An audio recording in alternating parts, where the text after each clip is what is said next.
Hi, I'm Mark and I like to talk about UK politics and Brexit, and I do that from an outside view. Although I do know the UK from the inside as well, so don't worry.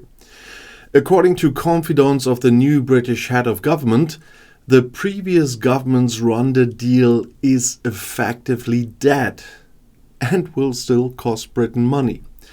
On the first day after taking office, the new British Prime Minister Keir Starmer has already kept his election promise and stopped the controversial Rwanda deal of his previous government.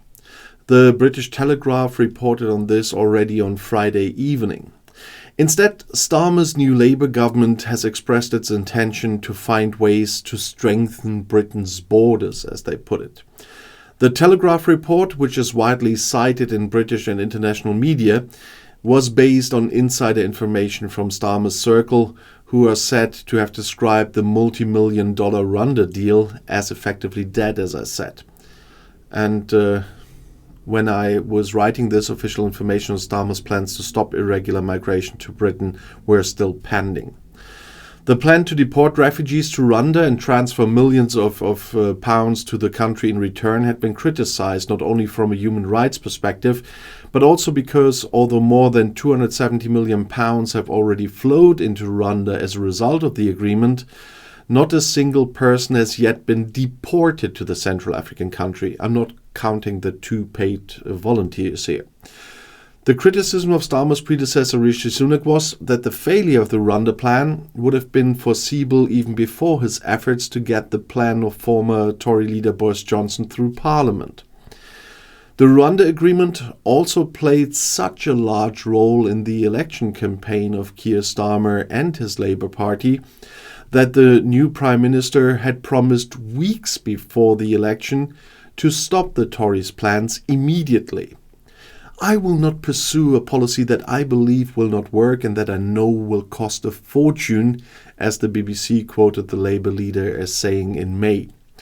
However, according to a report in the Daily Mail, it's already clear that Sunak's Rwanda plan will continue to cost the country money.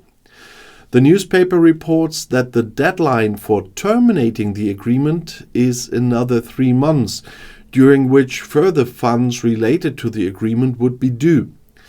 The government in the Rwandan capital Kigali has not yet commented on the announced plans of Britain's new Prime Minister. The chances of Britain rejoining the EU are currently also rather poor. Labour leader Keir Starmer does not believe that a full membership or accession to the single market or customs union is likely in his lifetime, as he told journalists. But politics is not static. If the population wants to lead the country back into the EU, what would have to happen then? The European Union requires accession candidates to meet the so-called Copenhagen criteria. These include the rule of law and democracy, a functioning market economy, and the ability to effectively implement EU law.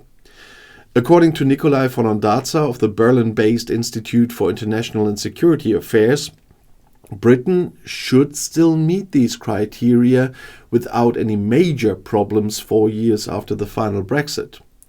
One key reason for this is that although Brexit supporters campaigned, in addition to limiting immigration, that the country could deviate from EU legislation again after leaving, in practice this has hardly happened in recent years. Britain has adopted the vast majority of EU legislation as it is, confirms Ondarza. Although there have been repeated efforts among the Conservatives towards extensive deregulation, these have been rejected by business associations. The latest report by the so-called UK-EU Divergence Tracker, published by the think tank UK in a Changing Europe, confirms the expert statements. According to it, a large part of the current differences between British and EU legislation are due to the fact that the EU has passed new laws since the exit that have not been adopted in Great Britain. However, Ondarza does not see this as a major obstacle to re-entry.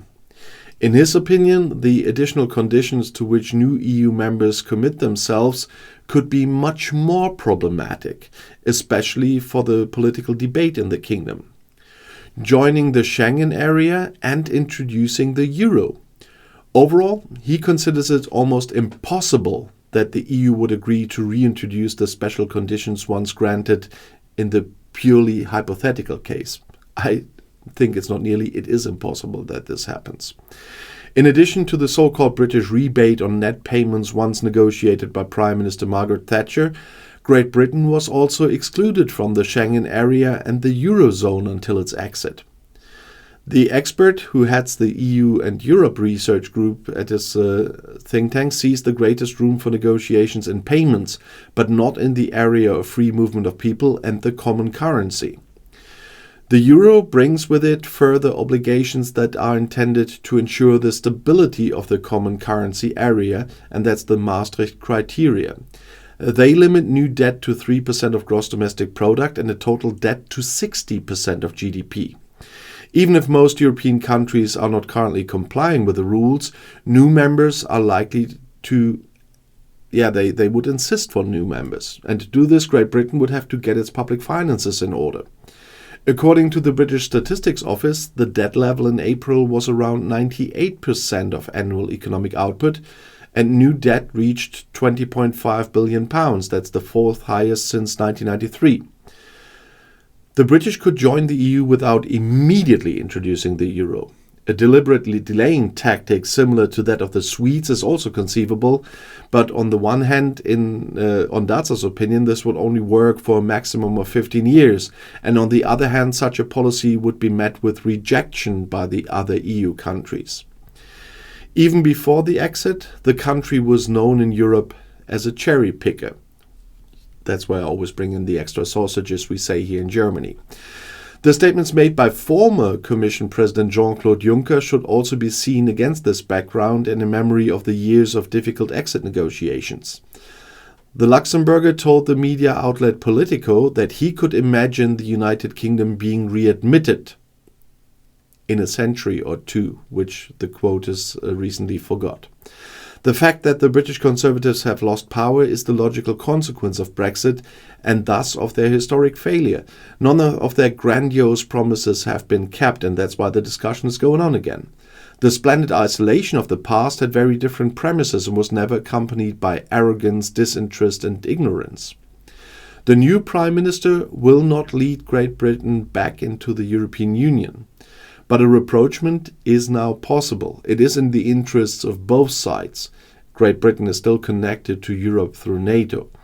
However, the geopolitical situation makes it seem absurd that the United Kingdom is also completely isolated from Europe. No other European country is so far away, and there is now a new hope that must not be disappointed. 70% of Britons now see leaving the EU as being disadvantageous for them. The new government must not fail, otherwise the gap between Great Britain and Europe could become much deeper. Because alongside the light of hope, there are also shadows.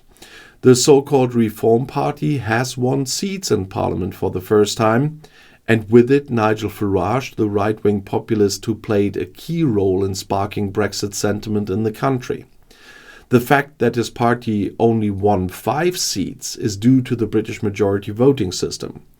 His party is enjoying a shockingly high level of support.